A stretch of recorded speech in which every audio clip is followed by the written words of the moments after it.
El próximo martes 3 de diciembre se va a realizar la 8ª Marcha por la Accesibilidad e Inclusión.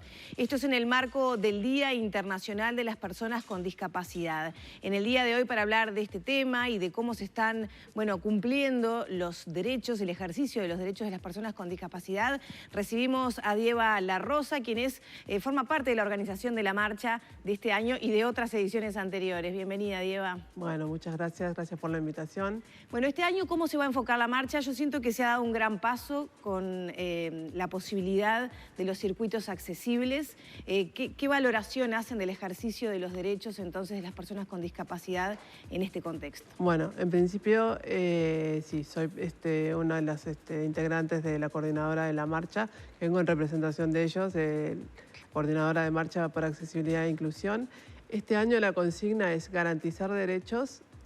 En realidad era garantizar derechos y más democracia, ¿no? ¿Cómo fue que te dije yo? ¿Cuál que era la consigna? Sí, es garantizar derechos, avanzar en democracia. Y un pasito se dio en esa dirección, ¿no? En esa dirección, el tema de las votaciones, los circuitos accesibles, que pudimos, por suerte, ejercerlos las personas con discapacidad motriz el 27 de octubre y el 24 de noviembre. Y aparentemente se dio sin ningún tipo de problemas, o sea, los votos sí fueron observados, las personas que no podían votar en su circuito que no era accesible, pero fue un gran paso y la verdad que estamos muy contentos con ese avance. Y en este contexto de este pequeño avance, pequeño en un mundo de muchos derechos, y algunos que hay muchas dificultades para ejercerlos, de personas con múltiples discapacidades y vidas distintas y necesidades diferentes. ¿Qué análisis hacen ustedes del estado de situación en nuestro país? El tema es que a veces tendemos a pensar mucho que la discapacidad se da solamente en el ámbito físico, ¿no? En lo que tiene que ver con lo edilicio. Y la discapacidad también se da en los ámbitos sensoriales, intelectuales, la cantidad de compañeros que por ser sordos o por ser ciegos o con baja visión quedan por fuera de muchas actividades o porque no tienen intérpretes de lengua de señas, que por suerte hoy estamos, ¿no? en este espacio con una persona que está interpretando en lengua de señas, o porque no tiene de repente audiodescripción. Son muchos derechos que se ven vulnerados y que nosotros sentimos que sí que tienen, o a pesar de que estén las leyes, existan las leyes, no están garantizados los derechos no son hechos. No podemos acceder a un montón de espacios que a veces tienden a pensarse que nosotros, por ejemplo, nos movemos en los ámbitos solamente de la salud, o de la educación y del trabajo. Sin embargo, tenemos ganas de la recreación. El tema de la recreación es muy importante, el acceso a la cultura, y a veces quedamos muy por fuera de esos ámbitos a los que sí deseamos acceder. O sea, valoran que hay pasos sobre todo legislativos, pero todavía falta concreción. Claro, era lo que hablábamos la otra vez, que el tema de los tiempos políticos no son los tiempos de la vida de las personas. Entonces, al no acompasarse de esa manera los dos tiempos, es que muchas veces llegamos tarde a un montón de lados. ¿Cuántas personas con discapacidad hay en Uruguay? Sabes que justamente lo estaba mirando ahora más temprano antes de venir y hay un porcentaje de un 16% de la población uruguaya que cuenta con alguna discapacidad. En realidad necesitaríamos un censo que fuera más exhaustivo para poder saber qué tipo de discapacidad y dónde nos encontramos, para saber bien también qué es lo que necesitamos para poder que las políticas alcancen a todas las personas con discapacidad con sus requerimientos específicos. ¿Y dónde encuentran las principales barreras? Recién me mencionabas dificultades para el acceso a la cultura, dificultades físicas también en la ciudad, en los lugares.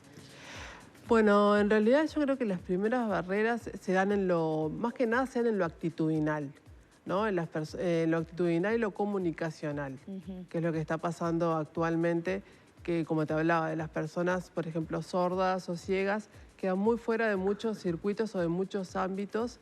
Y eso que te decía, ¿no? De tender a pensar que las barreras son solo físicas. Y a veces las físicas son las más fáciles de sortear.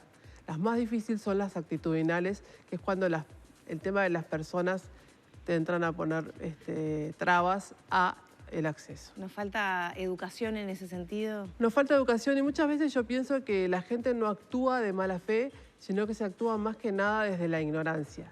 Y al actuar desde la ignorancia no podés actuar de la manera, digamos, correcta o de la manera que la otra persona estaría necesitando. Ujú. ¿Qué consejo le darías a alguien, bueno, que se encuentra con alguien con discapacidad y a veces, bueno, fruto de la ignorancia puede Sí. tener actitudes que incluso puedan herir Tal cual. Sí, sí, emocionalmente sí. a la otra persona, ¿no? Yo creo que lo más importante es siempre hablar con la persona y preguntar. Porque hay personas que, por ejemplo, sí necesitan ayuda y no les molesta que las ayuden. O hay personas que de repente sienten que su dignidad se ve menoscabada porque alguien les ofrezca ayuda o puedan acceder a esa ayuda. Pero lo primero es hablar con la persona y preguntarle qué es lo que necesitas, te puedo ayudar en algo. De repente la persona te dice que no, como te puede decir que sí. Pero lo primero es hablar con la persona y informarte directamente con ella. Ujú.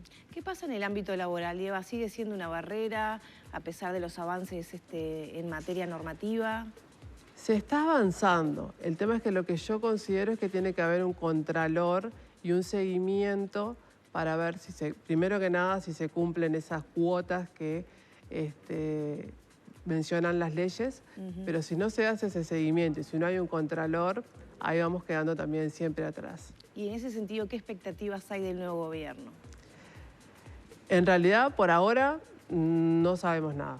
Tendremos que tener de repente algunos tipos de reuniones porque todavía no sabemos tampoco qué va a pasar con el MIDES, quiénes van a estar, quiénes van a ser las autoridades del Ministerio que en realidad que es más o menos, el MIDES es el que rige todo lo que tiene que ver con las políticas respecto a la discapacidad. Entonces, como todavía no sabemos quiénes van a ser las autoridades, esperamos primero a que asuman y después ver si podemos tener determinadas reuniones y ver qué políticas se pueden seguir aplicando y si podemos seguir avanzando en derechos y garantizarlos sobre todo. ¿Esperan ser consultados entonces cuando las autoridades ya, digamos, tomen los Tenemos la cargos? esperanza de que sí, tenemos la esperanza de que sí y de poder seguir trabajando en esta línea de sobre todo lo que tiene que ver con las organizaciones de la sociedad civil organizada, que es lo que yo le llamo más que nada el músculo, ¿no? de lo que tiene que ver de la lucha con respecto a los derechos de las personas con discapacidad. Y la verdad que sí, esperamos ser consultados y la verdad necesitamos ser consultados. ¿Ven sensibilidad en el nuevo gobierno como para tener una mirada, bueno, valga la redundancia, sensible sobre estos temas de apertura, de escucha a las necesidades de la población con discapacidad? Yo te puedo hablar de mi opinión personal. Lo que la otra vez escuché acerca de lo que podía ser las políticas con respecto a personas con discapacidad, no veía muy amplio el programa y lo veía todavía analizando el programa del Partido Nacional. Todavía no sé cómo es el programa de ahora de lo que están llamando Coalición Multicolor, pero no lo veía muy amplio y todavía lo seguía viendo con sesgos de una mirada asistencialista, que es lo que nosotros estamos tratando y abogando dejar de pensar con esa mirada, ¿no? Sino que se mire la discapacidad desde una perspectiva de derechos, como son los derechos de todas las personas, pero nada, con determinadas particularidades. Bien, la marcha el próximo 3 de diciembre. 18:30 están convocando. En realidad 16 horas 16 horas. Convocando para la convocatoria es a las 16 horas en el Callejón de la Universidad. De ahí partimos aproximadamente a las 17:30 hacia la Intendencia de Montevideo. Allí va a ser leída la proclama. Después de ahí van a haber espectáculos artísticos.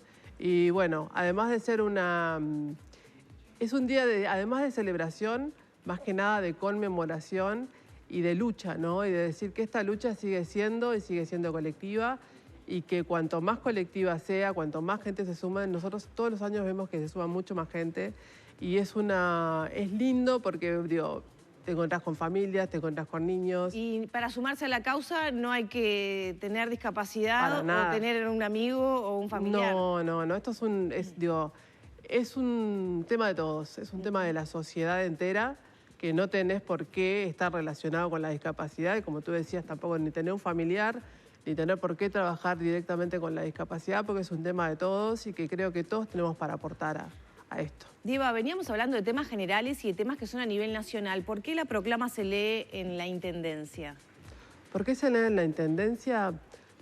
Porque en la Intendencia yo creo que es un ámbito en el que todos podemos participar. Por ejemplo, la coordinadora de la marcha, nosotros el lugar donde nos reunimos es en la Intendencia. Y ahora otra de las cosas importantes que se ha logrado es que se creó el Consejo de Participación de Personas con Discapacidad, que va a sesionar por primera vez, ahora también el 3 de diciembre, que es creo que es a las 15 horas.